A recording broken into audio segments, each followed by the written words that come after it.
फल जो है कि बहुत अधिक मिलता है। हर जितने साल में एकादशी पड़ता है सबसे मतलब महत्वपूर्ण एकादशी यही मानी जाती है, भीम एकादशी। और इसका व्रत करने से बहुत ही मतलब इसका पुण्य मिलता है, फल मिलता है। इसका मतलब कि क्यों जो है कि इसको मतलब बहुत महत्वपूर्ण माना जाता है। एकादशी का जो व्रत होता है वो भगवान विष्णु के लिए किया जाता है। भगवान विष्णु की आराधना में जो व्रत किया जाता है एकादशी का, जितनी भी एकादशी पड़ती है, एकादशी तिथि को बहुत शुभ माना गया है वैष्णवियों द्वारा। तो जो वैष्णव व्रत का पालन करते हैं, वैष्णव धर्म का पालन करते हैं, वो एकादशी को करते हैं। उसमें भी जो निर्जला करते हैं, तो ऐसे तो सामान्य व्रत करते हैं कुछ लोग निर्जला करते हैं। तो एकादशी व्रत जो है निर्जला वाला, ये भीमसेन वाला जो है, निर्जला में यही मतलब है। निर्जला का मतलब है कि आपको जल नहीं लेना है। हाँ, लेकिन जो तरीका है कि जल नहीं लेना, तो उसके थोड़ा सा पहले से तैयारी करनी चाहिए। एक तो गर्मी का दिन है ये, और गर्मी के दिन में अगर जल नहीं लेंगे तो डिहाइड्रेशन हो जाएगा बहुत तेज, और हो सकता है कि वो व्यक्ति बीमार पड़ जाए। तो हर एक के लिए नहीं, बहुत दमदार लोगों के लिए भीमसेनी एकादशी इसको कहा जाता है, क्योंकि काफ़ी इसमें कथा ये है कि जो भीम थे ना, वो बहुत मतलब थोड़ा पेटू टाइप के आदमी थे। तो वो खाते बहुत थे, तो व्रत नहीं करते थे कभी, लेकिन एकादशी व्रत वो कर लिए और किए, तो उसमें वो मूर्छित होकर के गिर गए, बेहोश हो गए थे। भीम बेहोश हो गए थे निर्जला व्रत करने पर। तो भीम जैसा मजबूत आदमी भी बेहोश हो सकता है, कहने का मतलब ये है। इसे बहुत ताकत की ज़रूरत है, बहुत शक्ति चाहिए इसमें करने के लिए।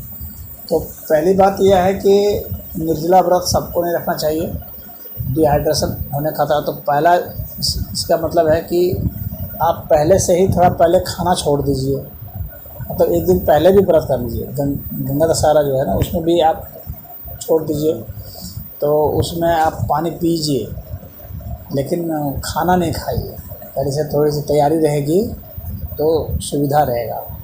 और ग्लूकोज वगैरह ये सब जो है पहले आप दिन ले लीजिए, थोड़ा सा नमक वमक लीजिए, क्योंकि गर्मी का दिन है, तो वह पहले दिन ले लीजिए। जिस दिन व्रत करना हो एक दिन पहले, माने आपके शरीर में नमक की कमी और इसकी कमी न रहे। और उस दिन कोई कठिन मेहनत वाला काम मत कीजिए। और उस दिन तो सिर्फ जो है भगवान विष्णु की पूजा की जाती है। उन्हीं का मंत्र अपना जपिए। विष्णु सहस्त्र नाम लोग जपते हैं, तो विष्णु सहस्त्र नाम का जाप कीजिए, और बहुत परिश्रम करने की ज़रूरत नहीं है। और जब उसका व्रत जब तोड़ेंगे तो फिर जो है डाब वगैरह जो होता है, नारियल पानी पी करके तब जो है व्रत को खोलेंगे।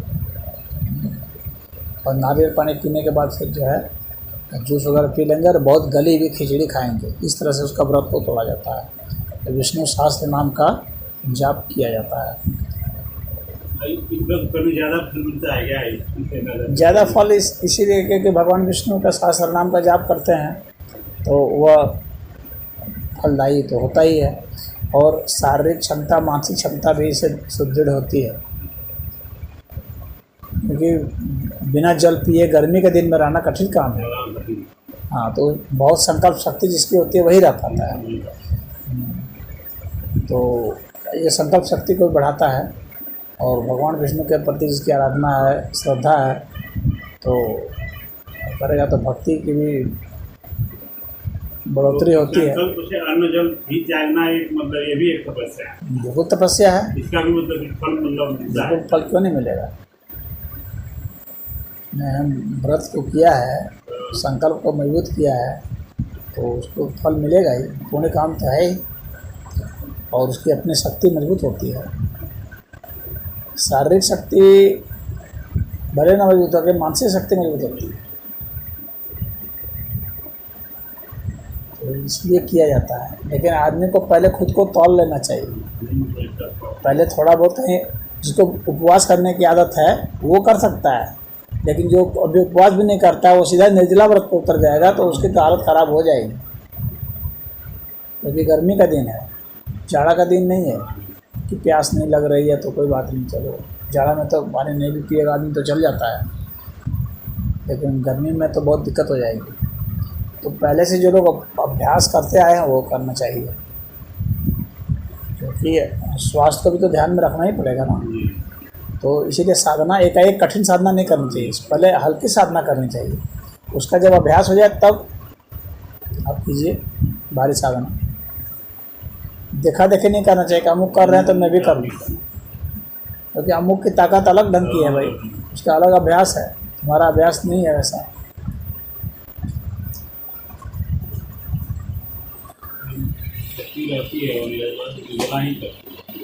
हाँ तो ठीक है, करने की आदत रही है, करते रही है पहले से तो ठीक है।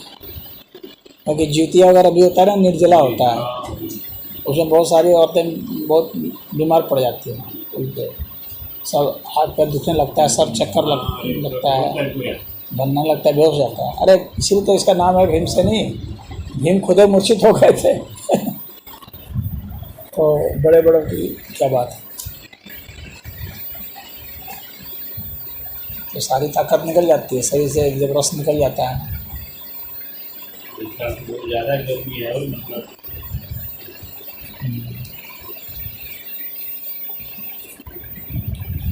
यही करने की विधि यही है। और बाकी अपना मंत्र जो है विष्णु सहस्त्र नाम का जाप कीजिए।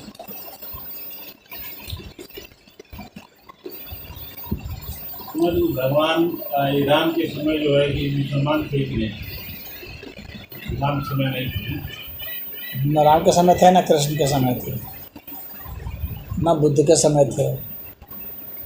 मुसलमान तो अभी 1400 वर्ष से आए, और राम तो करीब 9000 वर्ष के हैं।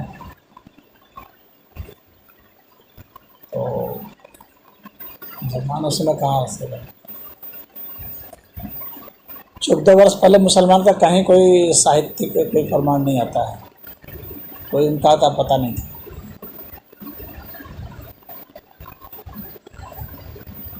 राम के समय न ईसाई थे न यहूदी थे, यहूदी भी नहीं थे। जो विश्व में अन्य कोई और नहीं धर्म था, सनातन धर्म ही था।